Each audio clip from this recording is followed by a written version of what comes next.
He had the expenses. Peekaboo. But I don't know. Not very many. Stop behind you, know?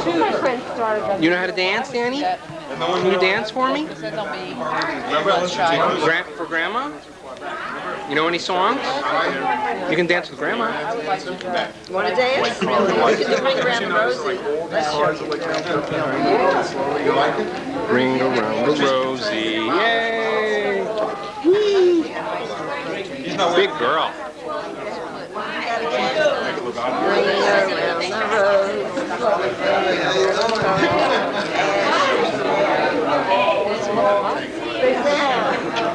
Yay! Good job, Danny. Could you do this kind of dance? Steve? What's his name? Corey. Corey. And Corey is how old now? 7 months. Hi, Corey. 7 months. Show her to the plate. Say hi. Say hello, Cousin Mike. Watch this. You give him a Ah. He's a big boy. He sure is. And he's still got that hand, I'll tell you. Yeah, but It's a good thing it's attached, right? You're right about that. How many fingers? How many fingers your brother have? 10 fingers. You like your brother, right? He's a good guy. Look at that. He's got those neat little shoes on and everything. I know that the one we go to, 250 non-refundable. No. I know. You don't. I will take your picture in a minute. You do? No, don't worry about it. Go ahead, take this. It happens all the time. Huh? Nursery school? Video. What do you learn there? I mean, sound. Yeah. So don't talk. No, I can always dub it over. Gotta keep it G-rated, that's all. And you get a lot of good stuff. Well, I know that, but you don't learn that in nursery school. You know that they're... It's my son David. It's my son Barry. No, it's not even Puzzles. Oh, yes. Puzzles. There's a million. And they have babies. It's not just they have babies. In nursery school. Hey. Little one? How big? Babies that big? Baby people like you and me? I stayed with my friend. She always comes housekeeping. Comes housekeeping.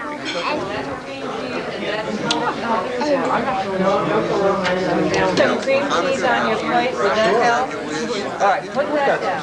Put that down. Oh, that's what we did. 97. Yes? Diamond? Actually, it's a practice.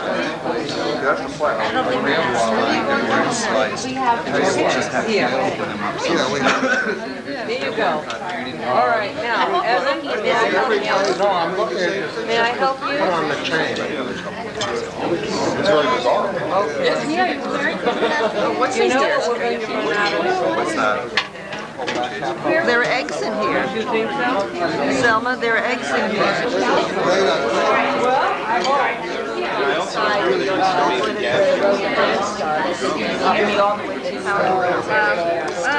That's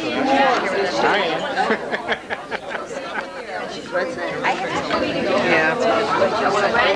This is 1, 2, 3. No, this is Cousin Harold. That's not a brother. That's Sigmund, Louie, Grandpa. That's Uncle One time I have a question. Uncle Jerry, Uncle Steve, Uncle Austin, Uncle Benny, and Uncle Mark. Do you keep getting, as long as they're paying, Is it good? keep getting commission on their rent?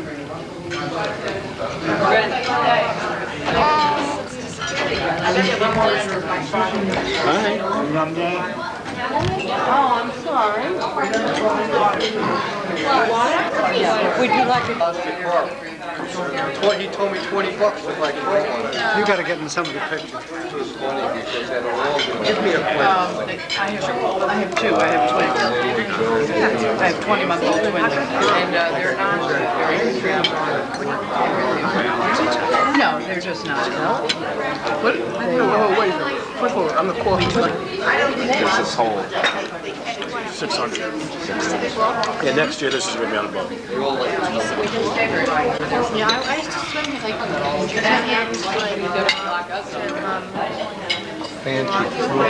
What do you do? Yeah, I did. I've been living there since the last weekend in September. Whose daughter are you again? Florence. Does she look like Florence? My God, I didn't miss her. Yeah, it says that. Neither of us see it. Oh, you look like your mother. I've been told that so many times, especially as I'm older. Where is she? You're getting younger. To Florida. Just moved back to Westchester recently. Probably going to be starting teaching the next couple of weeks. Oh, great. Eating. School district too. I think during the weekend. Oh, here's half of the family, huh? The other half is getting more refreshing. Would you sit down so we can take your picture? You and The legend, there was a Sadie, I guess one of her cousins, her mother's cousins married a footneck, and when Sadie got married, this was what.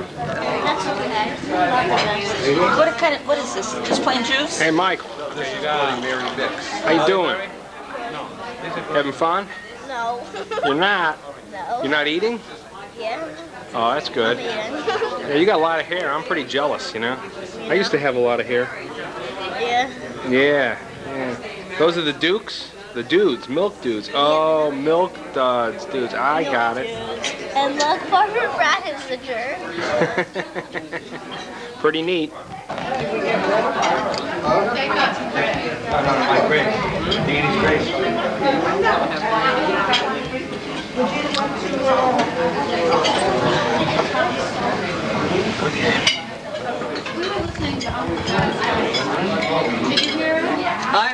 No, nobody has them. You have to listen.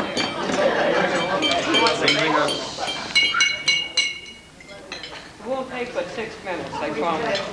I began thinking about a party like this about 4 or 5 years ago when I learned how powerful the Greenhorn connection was.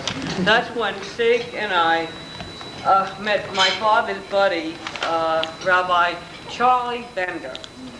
And we met Rabbi Charlie Bender up in Montreal. I should tell you right off the bat that he was more a Charles than a Charlie. When we met him, right, okay, even know. When we met him, he was Rabbi Emeritus of a prominent Montreal synagogue, and he also had been president, before retirement of course, of a large, I guess all-Canadian equivalent of UJA. Better yet, this first cousin of the uncles and Aunt Daisy looked like a Masterpiece Theater star. He really did. And since my uncles, and my mother always referred to them as the boys, always, leaned towards snap brim fedoras, we older ones remember, and suede shoes, right? It was sort of a shock to meet someone who looked as though he stepped out of Bond Street rather than Broadway. At any rate, before World War I, my pop and Charlie Bender, because they didn't have any money, slept on the floor in Tante Esther's apartment. And Tante Esther, I should tell you, his apartment, do you think it was as large as this room? I would guess that Uncle Jack also slept there because he married the daughter of the household. At any rate, later on, the other brothers and Aunt Daisy came over, and I would guess that they didn't come over with much more than my father and Rabbi Charlie Bender did. And they came over, and each one helped the next one come over. They brought over the parents. They learned the language, they learned to read and write, they learned to speak English. Some of them in a rather unique fashion,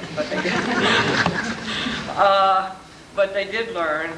They then went off and raised their families. They managed somehow to leave Manhattan and move up to the North Bronx, which in those days, believe me, was classier. was classy, or even better, they got up to fancy schmancy Westchester County. And they educated their kids. They gave them opportunities that they certainly never ever had. But if you went around this room, I would almost guess that most people would remember the brothers, and I don't know about Aunt Daisy, I really don't, for the tables they maintained. My mother claimed that they could sit down and eat a dozen eggs in one sitting. And God knows how much steak, I don't know. Don't stuff yourself on bread, eat meat.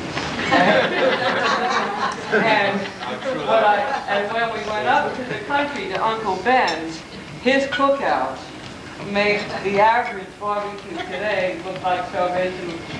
Look, they're not even. I'm right, okay. So, at any rate, Howard and I want to welcome you here. I'm blushing because we forgot the beef.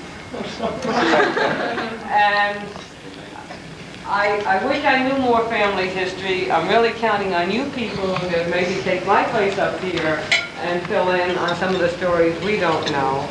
And I guess the last thing I want to say... Of his diet, that's cabbage. Well, I can... Sauerkraut, sweet and sour cabbage, stuffed cabbage, raw cabbage, I mean, you name it, coleslaw, cabbage.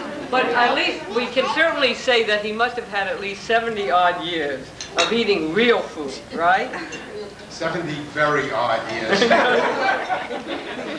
At any rate, I hope that maybe some of you can fill in on more of these stories that I unfortunately don't know or wish I did.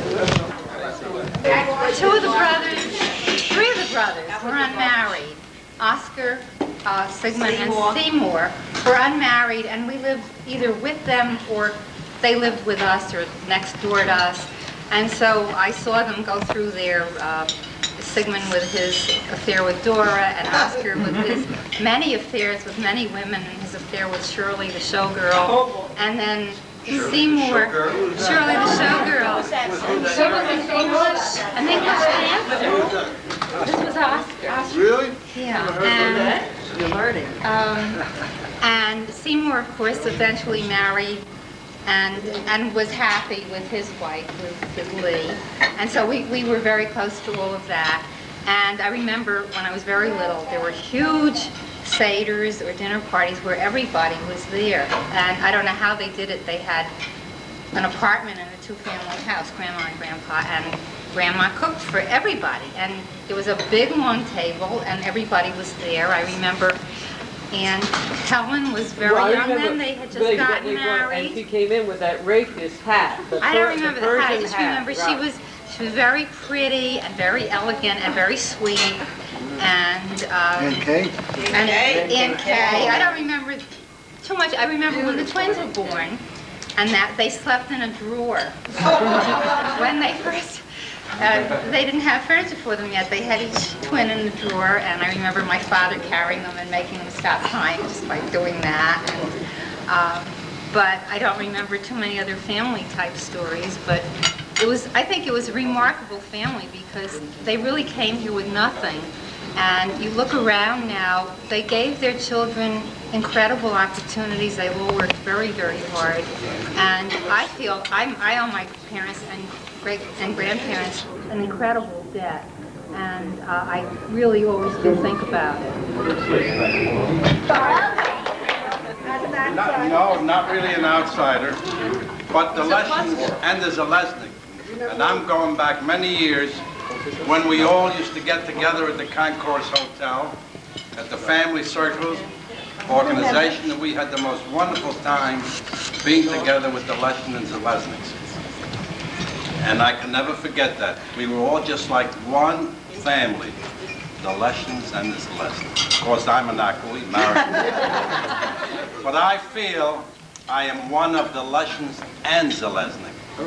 That's the way I feel. I love this family. Used to eat meat at least twice a day, if not 3 times. And the 3rd time was kosher sausages in the morning. You could find them then, or something that resembled sausage. But it was definitely for lunch, I mean, you couldn't go to school or have a sandwich without it being a meat sandwich. And of course for dinner. And if my mom had a dinner party, and it was a time that you had a dinner party, it would be a soup dish and a fish dish and a meat dish and potatoes and 2 vegetables and salad and bread and a couple of desserts and ice cream. Okay? And when we first got married, of course, everybody was on a budget. I don't know about our kids today, but everybody was on a budget. And my folks felt sorry for us. And part of it is that we keep kosher, and a lot of other people weren't. So they would give us the good stuff. We'd go to their house and we'd get incredible steaks and chops. And if we went out for dinner, we would never order meat, we would never order steaks or chops outside, because it never occurred to us that it was something that you had to aspire to, because we'd always get it at their house. And of course, other things that they had, like lobster and stuff that we couldn't have, they were taking care of us that we wouldn't suffer. It had to be, about 28. The entire family was here except for the brother who was drafted in 1926 and had to escape and went by way of Argentina. It was about 1919. Well, this was before the Depression when he arrived. Spoke only broken Spanish and broken Yiddish. And they were sitting in the back porch of our house at that time. And how can I become a Yankee? And he was the final brother to come over. Was he the last one? He was the last one. We've got at home, somewhere around one of my sisters, I think it's at Florence's home right now. She's down in Florida this weekend. We've got about 10 to 15 hours of tapes that Joe made over the last 10 years or so, recalling some of the stories going back to Klutsk, going back, to the big city that it was, and his adventures, his escape, his desertion from the army, his capture, his escape from jail, getting over to South America, his stories in South America, almost 8 years in Argentina, then a year in traveling finally to get to the United States through Cuba. And then after Florence and I were born, having to leave the country again, go out of the country to Canada, and then come back in order to legally immigrate into the country, because he was a wetback. I mean, still to this day, he speaks Spanish and Yiddish. But he married his mother. Yussel.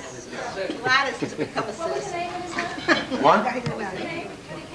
Does it work that way? Of Did he who? come out as Zeleznik? Oh, I don't remember, but he had a name printed in a hat, so that when he took the hat off and spoke to the customs agents, he would have a name to give them, so that he could get through customs. Did he come in as a Zeleznik or as a cop? He came in as a Zeleznik. Well, the first time he didn't come in he came in as an illegal. I know, but he didn't come Came in on a forged passport. He came in on a forged passport. When he went to Canada. And then we were about 5 years old. We were about 5 years old when he went up, left the country, went to Canada, came back in again. But I mean, if you want these things, when I get them back, I think my nephew Michael may have them, or Florence has them, and they have all the tapes. We've made copies for a number of people already, but if anyone else wants them, I mean, it's just one of those irreplaceable, One little thing about the name, the Cohen and the Zeleznik. Yeah. I think that really, and that's the only thing I'll talk about from now on. But apparently in 1913, my father, the eldest, met Uncle Jerry in Hamburg. They both somehow fled from the army. The rumor that your dad, Kenny, had told me was that my father hit the sergeant and called him a bad name, and then ran. But anyway, when they arrived, when Jerry, my father, and I think Uncle Jack I thought Jack came. came, that's right, the three of them came in 1913. just before the outbreak of World War I. And they got here, and at Ellis Island, they asked my father his name. He says Zeleznik, Cohen, or whatever. The immigration personnel was not that sophisticated. What are you? Cone, Levy, Cone. They didn't put the E in, so we became Cones without the E. After the war, when Grandpa came over, Pop and I guess Uncle Jack and Uncle Jerry helped bring them over, and they were coming over in turn when Benny and Louie and everybody but Joe came over. When they arrived, for some reason, Grandpa and Grandma remained Cones. They were still... Some reason, Mom didn't think Zeleznik was a classy name. That's why were the other? Why were the others Zeleznik? Because they weren't married to Mom. So that may be the reason. And then as time went on, Uncle Jack became a Zeleznik, I think, toward the end of his life. Early 40s. Yeah, well, it was in... Before I was born, You were born a Cone? Yeah, we were born a Cone. So anyway, and as you look through, the newspapers, I'm sure they must be relatives, but there is an Abraham Zeleznik who won a Nobel Prize, I think, for economics. Yeah, we'll take him. He's a professor at Harvard of economics. There's a Sheldon Zeleznik who is the managing editor of Forbes. And I suspect that and there may be some ones that we don't like to talk about. These are two names that I see in the paper. When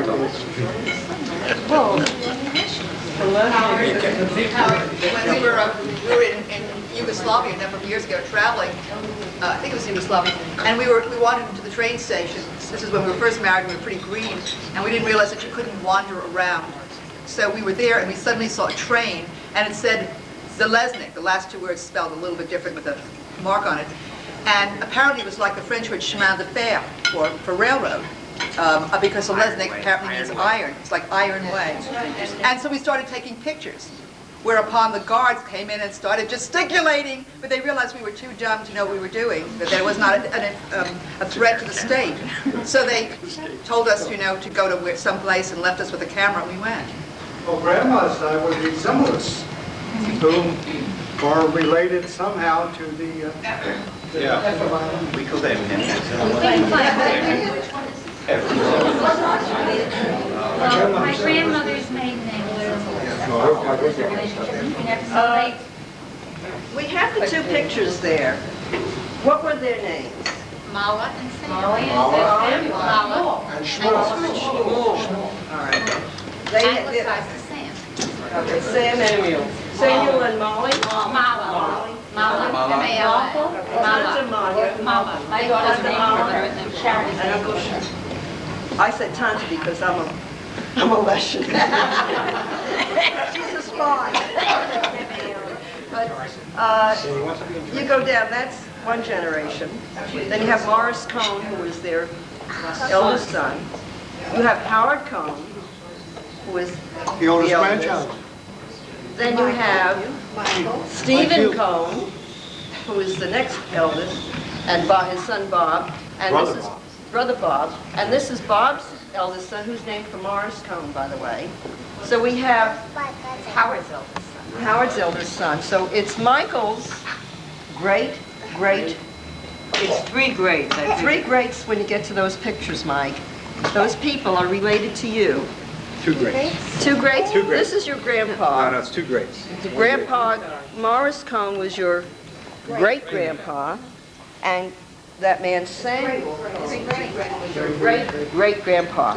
So you know who a lot of people... Pretty great, huh? Because one of the things, I don't know if you boys all know it, but Grandpa Cohen was a Kohen, a priest of the Jewish religion. And he was a real Kohen. He really was up there every holiday with the symbols, and he prostrated himself on the bima. Did he really? Yes, he really did. And he did all the priestly things. And all of you of the patrilineal side are Cohanes. You are And your children, your boys do not have to have a particular band. That's right. And, yeah, I mean, I think a lot of kids, this sort of gets lost along the Pretty line.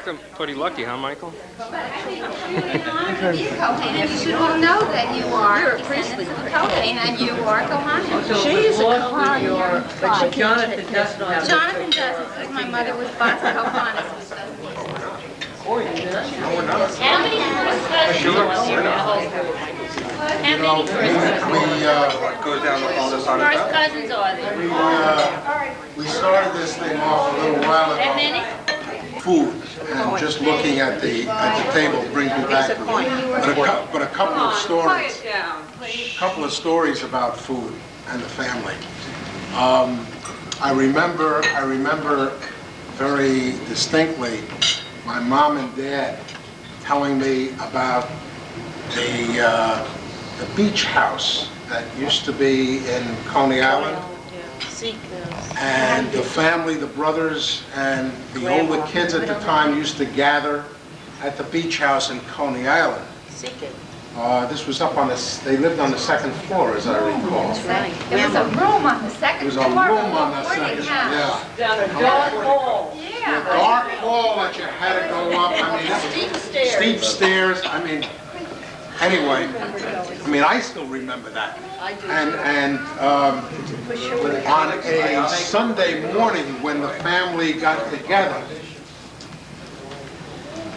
my grandmother used to make a cauldron, not a pot and not a dish, but a cauldron of string beans, and with a great big kochlöffel. I mean, you talk about a wooden spoon. She'd be over that thing, and my uncles, my father and my uncles used to eat string beans for breakfast on Sunday. I mean, pounds and pounds of string beans. That was the dish. That was the dish. What? Well, about the things you ate at home. And one of the things that immediately comes to mind is that, you know, here are a whole bunch of brothers, virtually all of them at the time were in the meat business. And what do they bring home? They bring home the stuff that they can't sell. And you know, we used to have chicken feet. I mean, who the hell would go out? But a great big plate of chicken feet, and then they used to take the chicken. What? Good soup. Yeah, fine, marvelous. You know, and then he used to play with the chicken feet with the knuckles and make the chicken feet, you know, at the table. I mean, you talk about don't play with your food. Well, boy, the Zeleznik brothers knew how to do it. Just getting back to something that Regan was saying, in Coney Island, when they had the 1 or 2 rooms, I can remember when Coney Island, when they had the 1 or 2 rooms, not only can I remember that Regan was there, but I remember he had a bathing suit with a bullseye. And we still have the picture at home. The other thing is that up until I was about 10 years old, I sure thought I was born into the wrong family because I didn't like to eat meat. My God! How can you not? So the only thing I liked was hot dogs. And we lived on the 3rd floor walk up in the Bronx, and right around the corner was a kosher deli. And when my father had steaks at home, he gave me a dime to buy 2 hot dogs around the corner. And the other thing that you left out, Regan, about food was that on Sunday afternoons, I think Grandma and Grandpa were living with your folks that time, they used to make a big pot, huge, of fried kreplach. And I don't know if you remember that, but huge portion, and all the brothers and their families came over and they ate kreplach. To this day, I won't eat kreplach because I thought the meat they put into it was, they put in heart and lung and spleen. They put terrible things in it. It tasted wonderful, but when I saw what went into it. Was she a good cook, Grandma? The Yeah, she creplet was a good The cook. creplet were delicious. She made certain things that I thought were terrible. She made pachai, which is jelly calf's foot, which is a great delicacy, but I thought that was pretty awful. I have a little, I'm sorry. She made good roast. She made chicken soup and chicken and flunkin and all that stuff, and she baked. She was a good baker.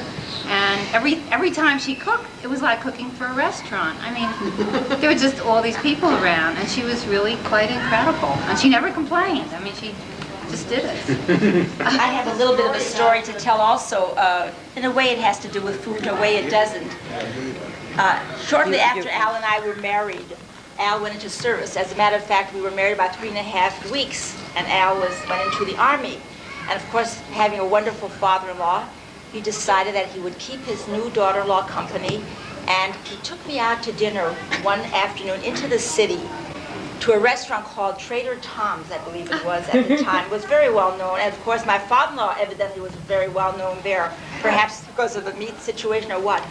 But my father-in-law loved the effect when he introduced me as the new Mrs. Zeleznik, because he realized that he had been a widower for about a year, and he introduced me in that manner for shock effect, because he wanted them all to get the impression that this young newlywed was his wife, and he would introduce me the new Mrs. Zeleznik, and he would stand there waiting for the shock effect, which invariably came, because his look would come over, and then he'd say, "This is my daughter-in-law," and ha ha ha ha, and it was great. He came over as a Cohn, but he became Mrs. Did he Zeleznik. change his name? He changed his name. Later on. Now, my father came over as a Zeleznik. He never had the last name Cohen. By both. I mean, just. Good answer. I don't know. I think the older boys had sent one by one or two at a time. They would send for them, so that eventually they brought the whole family over. I think he came over with Grandpa about that time. I'm not sure that he came over with us. He said something about eventually they all came over. And I assume that the boys came over before the parents did. But I remember when you lived on Beekman Street in Mount Vernon, and you lived, I guess, upstairs, and Grandpa lived downstairs. And I remember on Sundays, invariably, we would end up over there, maybe not for a meal, but at least for a while to say hello. And I remember meeting Paula and Adrian over there all the time, because Louie had brought her. And it wasn't even that the wives, it wasn't that my mother or Aunt Helen necessarily came with them. But I remember that the boys always came over and brought, their children with them. And somewhere, I remember seeing a picture taken on the street in front, and Polly, you were there, and Adri and Ken and I were there.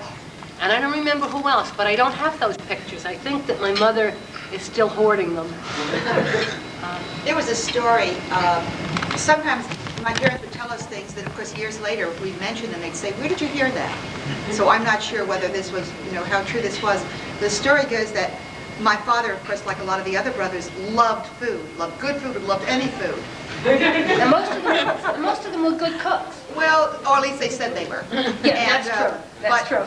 But Grandmother Zeleznik was very sensitive to the feelings of the new brides.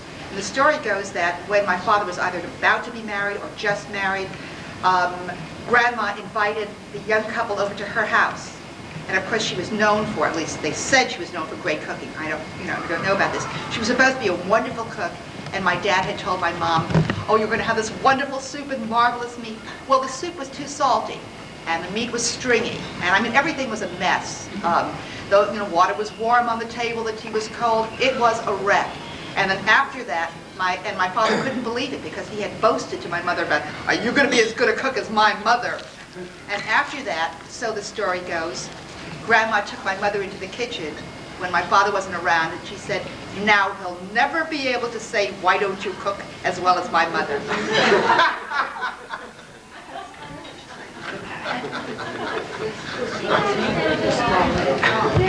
Now, we were in Brighton. We used to go to the summer, and they were over in Seagate. And my impression of this two-room apartment upstairs, whatever it was, this long hall, there's steps, a long flight of steps, and a dark hallway, and at the end of that dark hallway was a woman who said, "Hello." I was very young at the time, and her voice was, this is off the record. That's okay. I don't know if anybody else has the same impression of Tante Malia. She was a big, for me, she was a big, very loud-voiced woman, and I was afraid of her. She had to be a take-charge type woman with that family. Probably so. And then, when my kids were little, Steve and Bob were little, Joe walked into the house one day and said, "Hello." And my kids started crying, and I realized I heard that voice before. It was Joe's mother. But I don't know if anybody else has that same impression about it. I was petrified of her. And Grandpa, I remember, I thought was a gentle soul, and I used to, when I went to school, I used to sometimes meet him. He was sitting and resting. Now, he must have died when I was about 6 or 7, I think. Something like that. Something like that. How old were you, Howard, when he died? It's about 10. Well, then that's He about died right. It was in Mount Vernon. They were living Yeah, in they were in Mount Madison. Vernon. Yeah. But I was so scared of her. She was and I saw, when we saw the Benders, they showed me a picture. All I know is in that case, Mabel Bender, the sister of Charlie, another first cousin, she told me very calmly, and all you young people, listen, because when her mother got sick, this is Grandma Cohn's sister, the brothers over in England just said, "Okay, now you stop working, now you stay home, now you take care of your mother." And that's the way it was.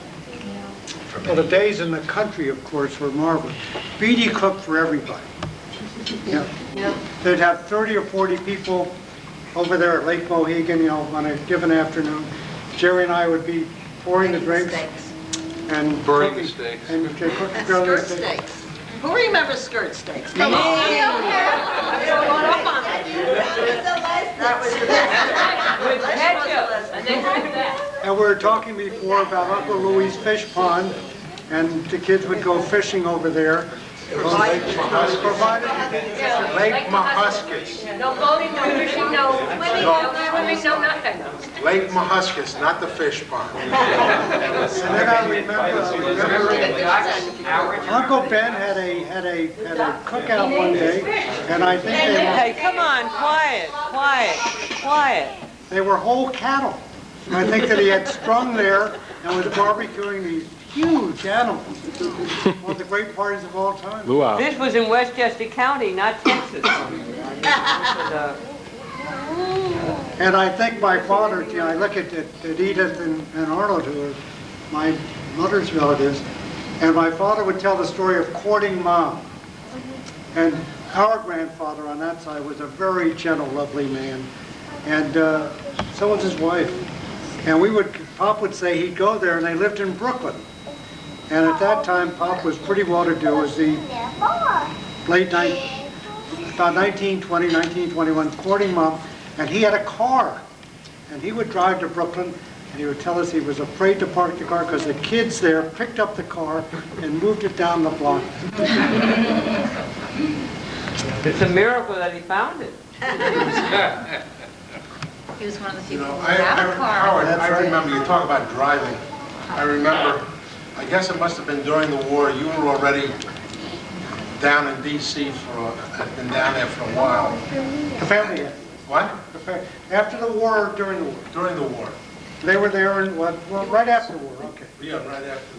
And I remember driving down with my dad, driving and delivering loads of meat down to your father, because Louie and Benny had the slaughterhouses out west at the time, and in order to keep Morris in business, that's right. They were shipping, they were trans-shipping meat, and we would go down there, with loads of provisions also. But it was driving down on Route 1 at that time. You're talking about 9, 10 hours, 11 hours, over the ferry to get down to D.C. I mean, it was a schlep. I-95 wasn't But that's not the important thing. The important thing is After all those years, they came and they helped my pop. I mean, my father ended up his third business career, and he was quite successful. But I don't think he could have even started if he hadn't gotten meat from his brothers when meat was very tight. There just was no way. They were all very close. They stuck up for one another, no matter what they might say in private. Nobody could say anything about one of the brothers. I mean, It's true. How many times did your dad and your dad They worked together. They put members of the family, their brothers, into business? Not only and that. they failed, and they put them into business again. And they failed, and they bought another store. And they also, what they also did was, remember Zvi, when Zvi came over? They helped support them. They helped him come over and stay here with money. They put Seymour into very business generous a number group. of times. They put George into business, as I remember, with one store up. They put Seymour in a couple of times. They put, who else was it? Jerry. Jerry, yeah. The Dutchman. The Dutchman. That's what they call them, the Dutchman. Jerry was called the Dutchman. Why? Anybody know why? No, why did they? I think because he landed in Germany, and then he came from Germany here. That's why they called him. Those that got stuck, huh? Well, he was in Germany for a few years. I think that Jerry, when he came over here, came from Germany. I think he had lived here for a while also, and that's why they called him the Dutchman. But I want to get back to Grandma. Grandma, right. She's over there. She kept the family in line, and I can remember the one incident with Sigmund. That she couldn't. Listen to the story. But she dressed him down in front of the whole family, and then she gave him a smack across the face for fooling around. Really? How old was he? Fooling around with other women? How old was he? One woman in particular. How old was he? Oh, he was less than his 30s, right? Yeah, he was a He was in grown his man. 30s. And she gave him right across the face for fooling around with his Today you wouldn't do that to your a children. married woman, you know. She would. But she didn't hesitate to tell somebody when they were, it doesn't matter how old they were, you know, where they were, but right in front of everybody. What about the excitement when Great Uncle David came over? Do you all remember that? Zimla, right? I brought, we have movies of Uncle David. You know, they stayed in our house. They stayed in our house, and, oh, I don't understand. Do you want me to stand? My mother had been so keen on making them feel at home, she felt they were very, very British. And she practiced saying, "Will you have a spot of tea?" And finally she had an opportunity when they came home. And she asked them, "Will you have a spot of tea?" And they turned to her and said, "Oh, my dear, is that an American expression?"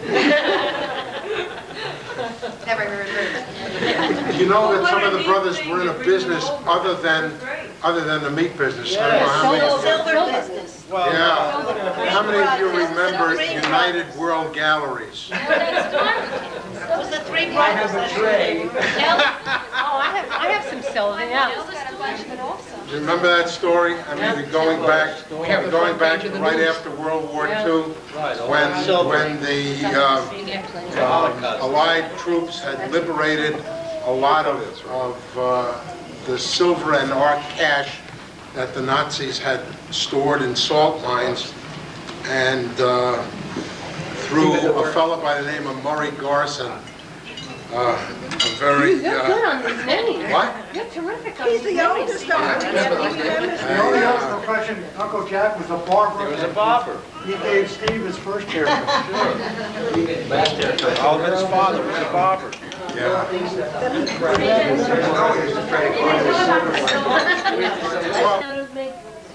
Bullets, they were making each one separately. He said, load a tube, cut the tubes.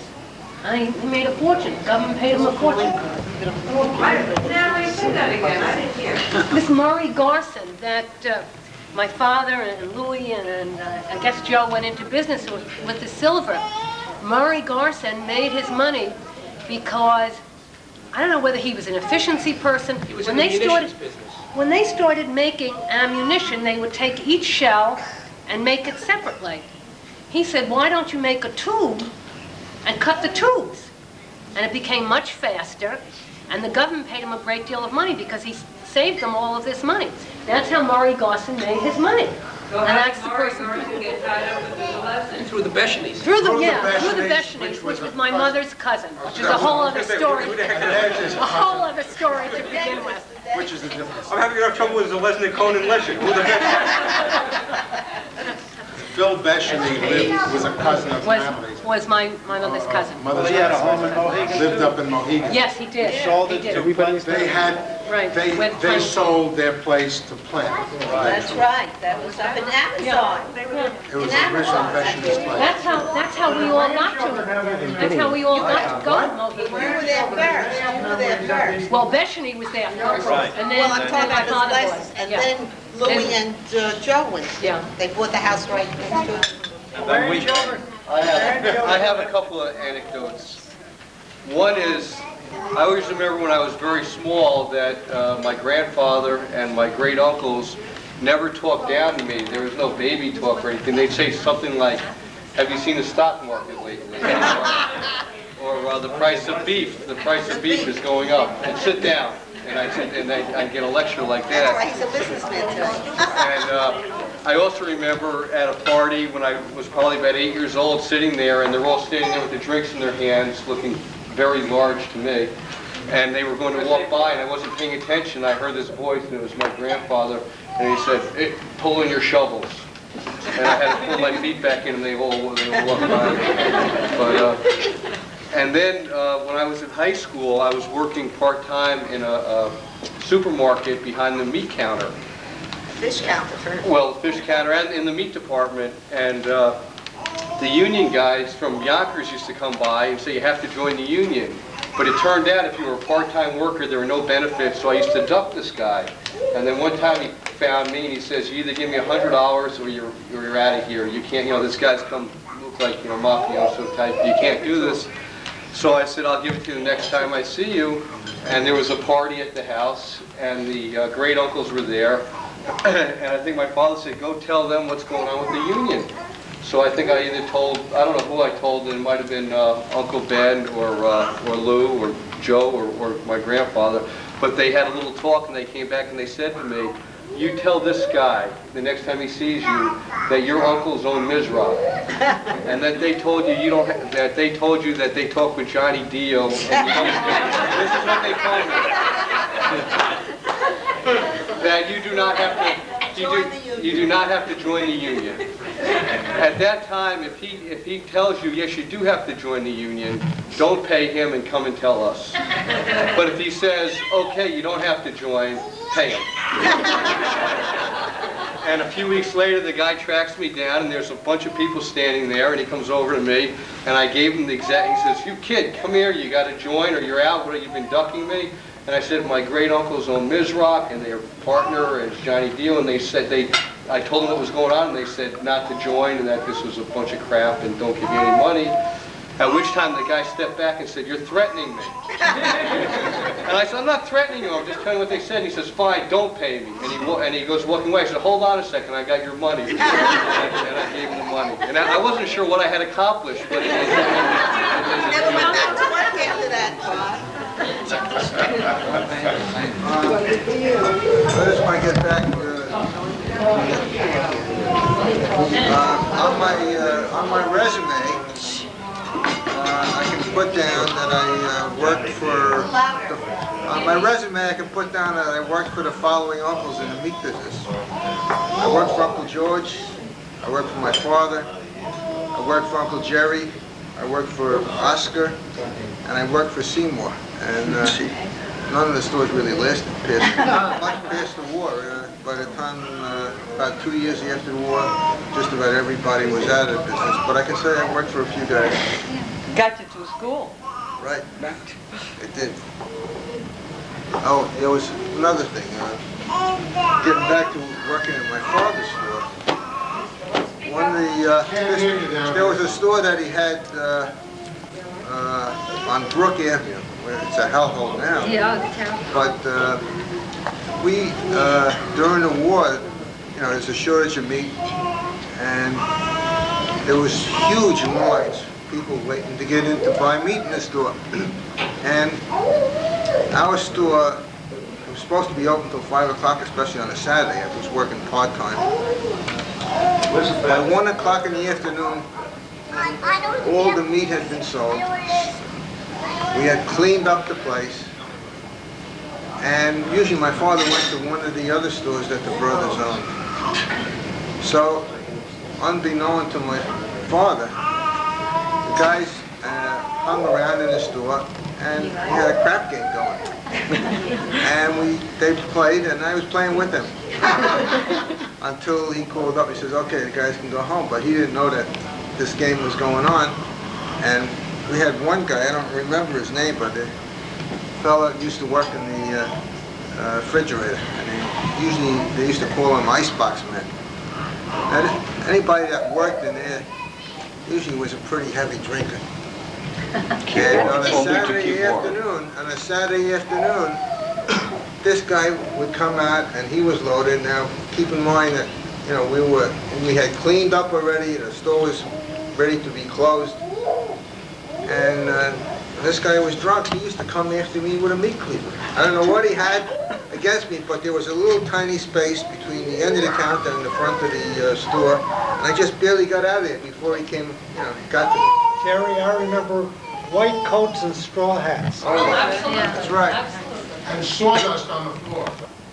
V-shaped silk insert in the back. Okay. Well, my dad, I think he was able to tell a story, get people to believe it. First of all, I think he was mildly colorblind, just with things like socks.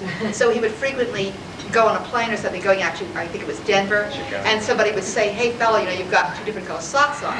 Occasionally it would be 2 different pairs of shoes, one navy, one black, or 2 different color blacks. But the best was when he came home from Denver, and he had this great suit, beautiful suit, and in the back it was a large, like a 6 or 8 inch V-shaped insert here. And apparently he had gone out for dinner a few nights and had stretched, the pants couldn't close. And what he must have done is he realized he couldn't buy a new suit. And he went to a tailor and he said, well, put a silk insert in gray. And it started on the plane when people said, what are you wearing, fella? And he would tell somebody in the plane, this is a New York style. When he got away with it the first time, he would come home. And he actually got away with that. He would tell people in New York, it was a Denver style. And I'd hear him tell people that, and they'd say, hey, that's interesting.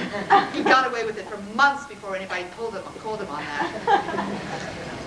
Aaron Depps played the mandolin, entertained us all. He played that by ear. Yeah. And one year he tried taking lessons, and it started destroying his sense of music. So he realized that he was great naturally, and he left it at that. And he really Oscar also It is now in Hawaii. I went to pick this up. Most of you know that I went to school in Florida. I had a sorority sister, believe it or not, named Patty McBride, although it was a Jewish sorority. And Patty lived with her family, her mother and her grandmother, just off campus in a private house. And she brought me home one day, and she introduces me to her grandmother as Natalie Zeleznik. Her grandmother takes one look at me and says, I know your family. Knowing that my family never knew anyone named McBride, I said, I think you've made a mistake. She said, oh no. She said, I knew them in the old country. I said, how could that be? And how could you know that it's the same person? She says, because you look just like your grandmother. And she said, oh yes, you had a big family and they all came to this country. She said, except for one brother who died. She didn't realize it was your father and he had gone to South America. That's what it turned out to be. So she gives me all of this information. She tells me her maiden name. I get back to my apartment and I call my father and I said, could this be? And sure enough, she knew everybody, knew the whole family from back in Russia. Was she Jewish? She was. It seems that Patty's mother had married a McBride, but they were Jewish. So I went over to take a look and to see whether I look anything like her. Take a vote. Everyone who says no, raise your hand.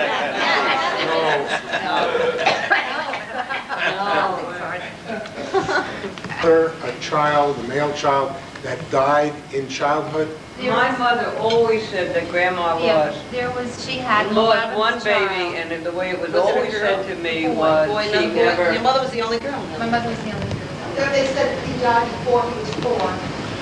And that she never forgot it. I mean, this is about the only time my mother really spoke softly about my grandma.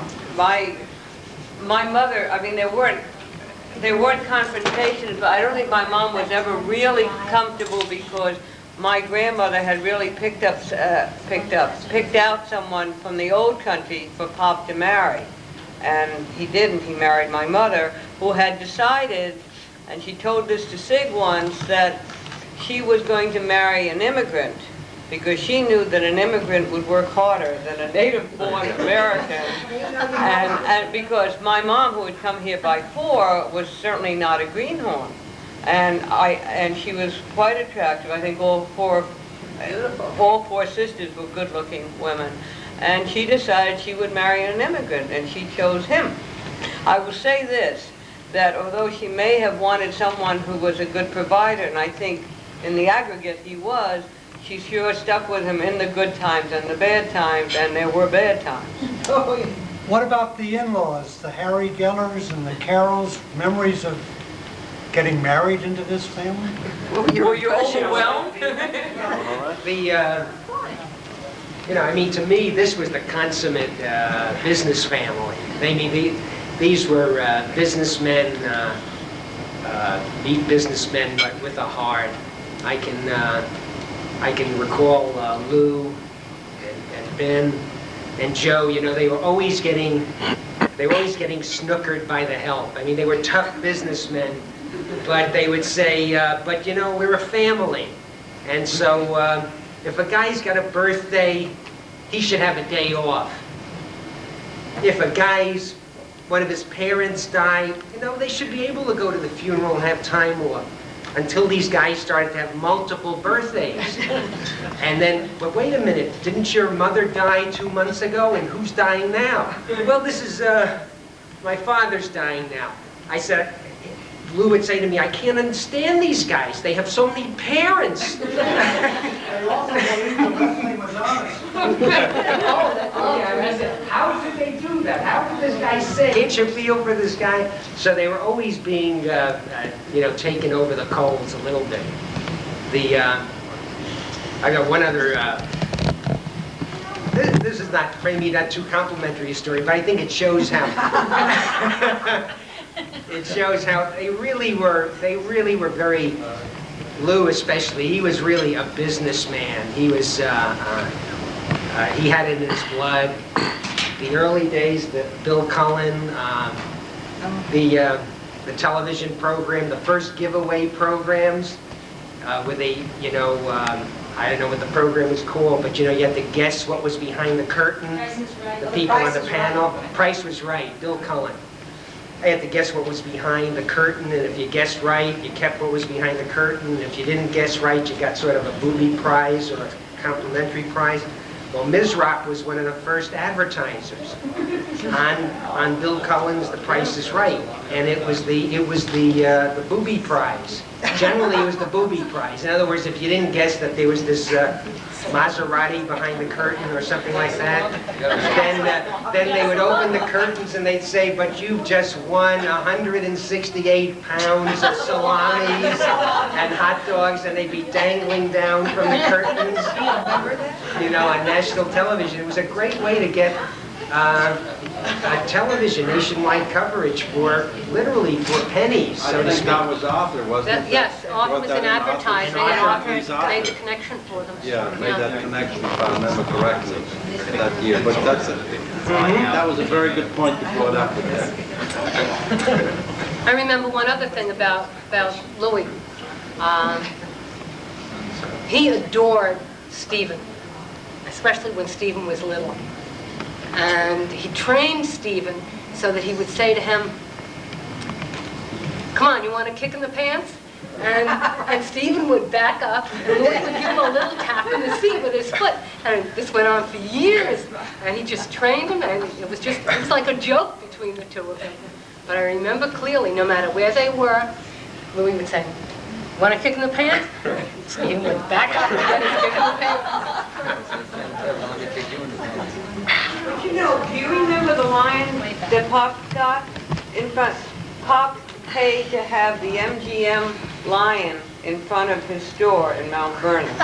I remember his telling you this, Ona, and I gather the one thing he didn't know was he had to feed the lion. I didn't know that. Yeah, I heard about it. He had the real live lion? The lion was...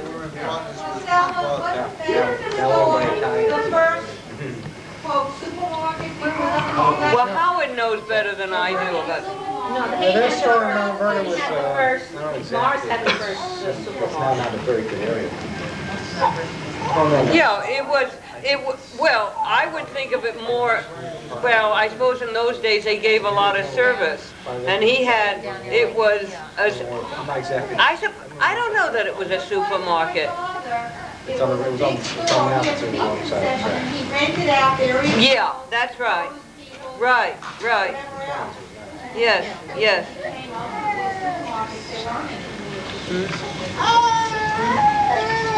Edith? Today, where they had someone who sold the meat and someone who sold the vegetables, different departments, because I remember going down many years ago and into the building. It was a brand new building and it looked like a bank. It was so beautiful. And that's all I remember about it. I said I think the bank eventually took it off. The bank took it off. But he did have Santa Claus. He had Santa Claus. Yes, he had Santa Claus. How about you when you came into the family? I was going to say, I don't know whether you appreciate how scary really it is for an outsider to marry into this family. Pretty soon after we had announced our engagement, I was told that there was to be a family meeting at which I was to be introduced and presumably judged and passed on by the rest of the family. In preparation for which Sandy gave me a list of the uncles and all of their offspring. I did do that. And then we had the meeting. I kind of enjoyed it. As a matter of fact, at that time, I was about 30. And most of Tom's cousins were a bit younger, so there was a pretty good-looking bunch of girls there, I gotta tell you. I remember Polly wore a sack dress, which was the fashion at the time. And I remember Natalie and Florence, nice-looking group of girls. I guess I must have passed the test, because about a year later, they elected me to be president of the family. They were waiting for you. I realized it was a trap. And I decided that at the first meeting I was going to really show them how a meeting should be conducted. I got out Robert's Rules of Order, and I tried to explain how you have to make a motion, and you got to all discuss it, etc. It got me about through the first 3 minutes, and after that the whole thing became chaos. But luckily I was replaced as the president Do you remember the gavel? They had a gavel? I don't remember the gavel. There was a, yes. An hour, I think. That gavel Came came from her father That's in right. honor of their Bar bar mitzvah. and bat mitzvah. Right. And it says, I think I have the gavel. Where is that? I think I have it. No. I know I've seen it recently. But it was a silver gavel and it says Zeleznik on it. I may have it. I'm not sure. I can't imagine what she thinks. Had this occasion today to get together, and I really want to thank the hosts, co-hosts and hostesses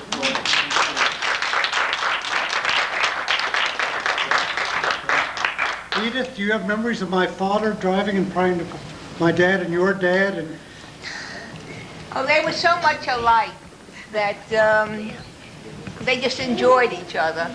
They enjoyed each other's company. And of course, we always had to wait to keep the seders until later because it took you so long to get there from Mount Vernon. my father got lost all the time. We were grandmas, we were in the same place. I can understand now why it's so hard to wean Ken off meat. I couldn't understand it. Now I understand why. He would go out and have a steak like this, and everybody would turn around, and he would think nothing of it. What's the matter with No what? I just wanted to Yeah, I just picked up a napkin. share with you the things that I remember and the things that I was told by my father. And when he came over to this country, he was only about 9 years old. And he worked, I think, for Morris or somebody, driving, well, they had a butcher store, and he worked driving the horse and wagon, delivering the meat orders. And he was 10 years old. He was going to school, and he was only in the 2nd or 3rd grade. He was probably not the smartest in his class, far from it, maybe the stupidest, so to speak. He couldn't speak English, and he was the biggest. And they all picked on him and made fun of him. And one person would get back behind him, another person would throw him over his back. And this is the way they had to grow up in those days. And it wasn't easy. And they worked hard, 4 o'clock in the morning, right through the day, 12-hour days, 15-hour days. And they were the closest thing to the 3 musketeers that you could possibly think of. All these brothers worked together and helped each other. And by working hard, they made it in business. And they opened up other butcher stores.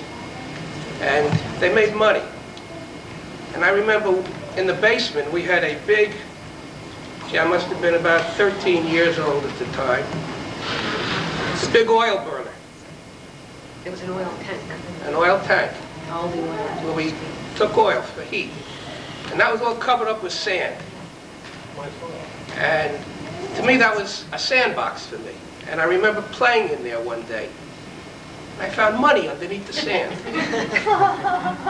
And I started questioning the money and everything. Maybe they started a new hiding place.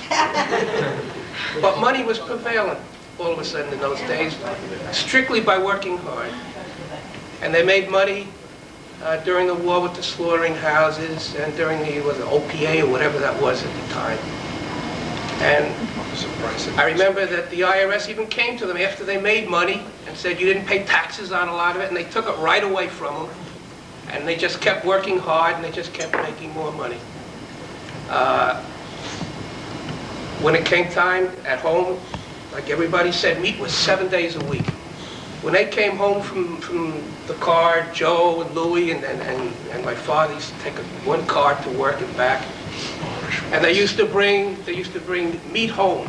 It was a bag of meat that you had to put on your shoulders to bring into the house, and then my father would stand there carving away and wrapping little things and putting it in the freezer enough for a month. And my mother used to say, "Ben, what are you going to do with all that meat?" But we ate it. And I remember the lake houses, and when one bought a lake house, all of a sudden 2 and 3, everybody went together, and everybody was always together. And then it seemed they were always wanted to share. You couldn't have a big enough party. They had UJA affairs at the lake, and they supplied the meat. They didn't ask for anything. They would never ask for any money. I remember I had my high school graduation at the lake, which we invited the graduating class of 300 people up there at the lake. And there was skirt steak broiling on the fires over there. And who was cutting the skirt steak? My father, Louie, and Joe. That's right. And that's the type of people they were. They shared and they enjoyed making everybody happy. And the more they ate, the happier everybody was, the happier it made them. And they were a big contributor to the Mount Vernon YHA. When they were looking to build the YHA, they needed contributions. And Louie and Joe, or my father, they were the first contributors to the Y. And there is a plaque to this day inside the YHA in Mount Vernon commemorating all these big donations. And all I can say is that growing up, this is what I remember, the closeness and the sharing of all these people. And we don't see each other that much anymore now like we used to in those days. That's why I think it's very nice for Selma and Howard to get everybody together here and to kind of share these thoughts. I do have a tape of my bar mitzvah, which is on video cassette from 43 years ago, in which probably all of you are there, and the uncles are there. I'm working on getting a TV and a VCR. And if well, you want to duplicate some of the tapes, No, if any of you for now. And if any of you want to see these tapes and see these uncles and parents from 40 years ago, I'd certainly be happy to give it to you. And once again, Selma and Howard, like Kurt, I really thank you for it.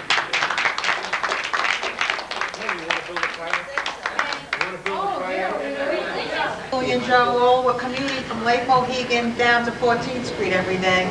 One day my father comes home, and he has a very strange story. He was stopped on the Conic State Parkway by a trooper. He was speeding, of course, or driving on the wrong side of the road, I don't know which. And the trooper stopped him, took his license, he looked at his face, looked at the license, he said, "Oh, that's okay, Mr. Zeleznik, I'm sorry." And he let him go.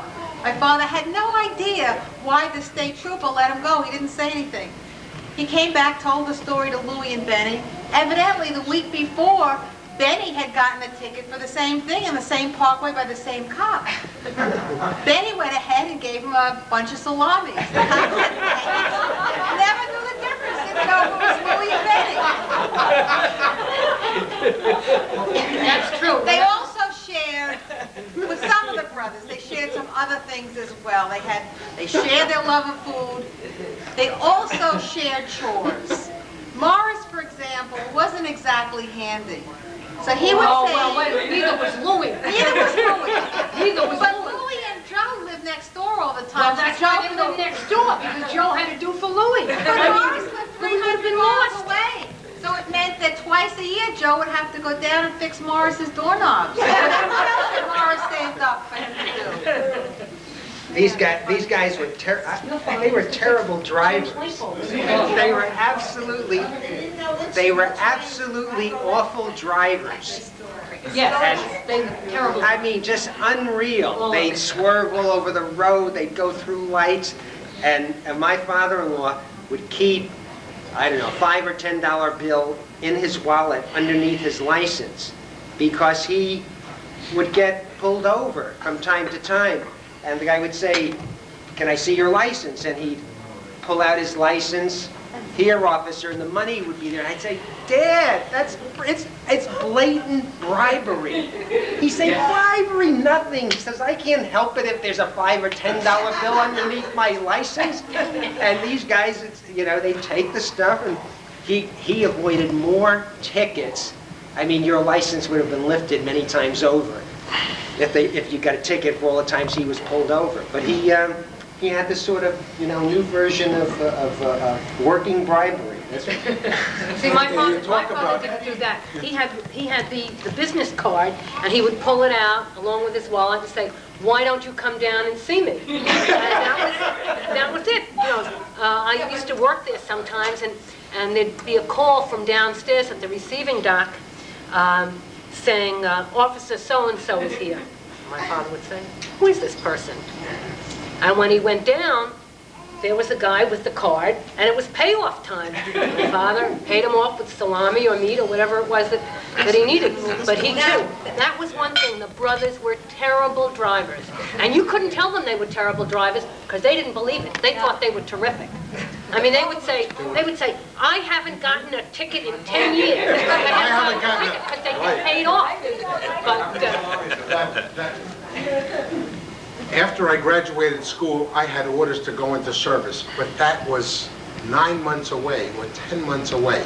What do? Couldn't get a job for 10 months. And so I worked, as many other people did here, down in the market. And that meant getting up at 4 o'clock in the morning to commute down there with my father and Louie and Ben. And the four of us would go down occasionally with Morris Schwartz, who was, if our parents were bad drivers, Schwartz would, my father worked, he would have to buy a new car every 6 months because he'd rack it up. He'd buy 2 cars a year. He'd buy 2 cars a year. But, it got to the point, for the first couple of weeks, I mean, I'd sit in the back of the car and I'd listen to these three men, sometimes four. They were not well educated in a formal sense, but my God, if anybody ever said they were math illiterate, that'd be the exact opposite, because they calculate their costs and their profits in terms of a quarter of a cent and a tenth of a cent on a carload of this and a half a carload of that. And it was absolutely amazing. I mean, and the figures would just come to them in the car.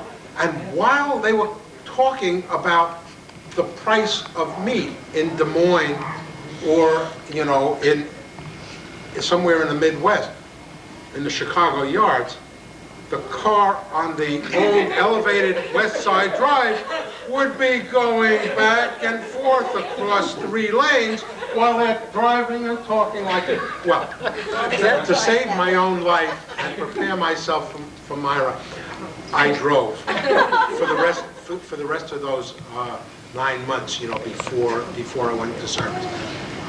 I remember also camp. There were a few. If one went to camp, the rest went to camp. And you all had to go to the same camp. Well, yeah, we had to go to the same camp. And I remember, we were 12 years old? Somewhere around, I think it was before your bar mitzvah. It was just before, it was the summer of my bar mitzvah. The summer of your bar mitzvah. 12 to 13 years old. Kenny and I, a project. I mean, that was ambitious. I mean, would you let your 12-year-olds buy and build a boat? We did, the two of us. At camp, we built a kayak, and that kayak lasted us for a couple of decades, probably 20 years. I mean, we recovered that thing a couple of times, recanvassed it, redoped it, and what have you. It was at Lake Mohegan for years. It was in our garage. It was stored in our garage for years. That's the one that hung in Joe's? And then, and it was the biggest and best arts and craft project in the camp. In the camp for decades. But there is, you know, we've thanked people here in other ways, but there's something special also about here. I don't know. I don't think anyone else other than Myra and I can appreciate this, but we met because of you. Right. Washington. Right. Yes, indeed. Selma, I was at summer camp, ROTC summer camp, down at Fort Meade. This was in 1954, and after I graduated. And Selma fixed me up with a blind date, and I wound up commuting to D.C. for a year until December 15th. With salami in the back of a car. With salami in the back of the car, delivering it to her. I mean, it's a great, hey, as long as you're going down to see this girl, why don't you deliver a load of salami? Because we were undernourished down in Washington. I mean, it was the stinkingest car. I mean, have you ever gone out to reek of pastrami? I mean, but that's... I have a question. How did they end up shipping this off to Israel? I never understood that. Oh, they had an international food broker who they delivered it to Germany, to several places in Europe, in Spain. They hooked up, I don't know how, with an international food broker. I think he got him into the PXs. Wasn't that the start of it? PXs, yeah. Yeah. And that's how they did it. Is Ms. Rock still in business? Pardon? Is Ms. Rock still in business? No, they sold I it. chauffeur kosher foods, and then they discontinued the Mizrach name. Chauffeur. Your dad. Until they keep them cold. I'm away with somebody they all know. That holds up. Salami. I just wanted to get up for a minute. I am hogging a floor a little bit, but I wanted to just say that everybody was talking about how successful they were in making money, but you forgot one important thing. During the war, they made ration points. And I'm probably the only one here that can say on my resume that one of the things I did was count ration points for my father. You did it too? You had to put, I think, 500 stamps in an envelope, and you had to have it exactly right. And these stamps and the ration points went into bank accounts. The regular commercial banks, where they had money, they also had accounts separate for just ration points. So they would issue checks for ration points. And, You're getting tired? that's what it was during the war.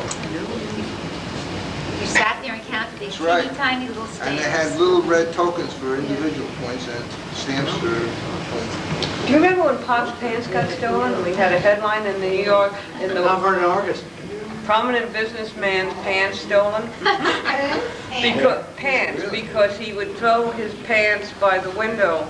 We lived in a first floor of a house, and he threw his pants over the chair by the window, and some enterprising crook came and took the pants.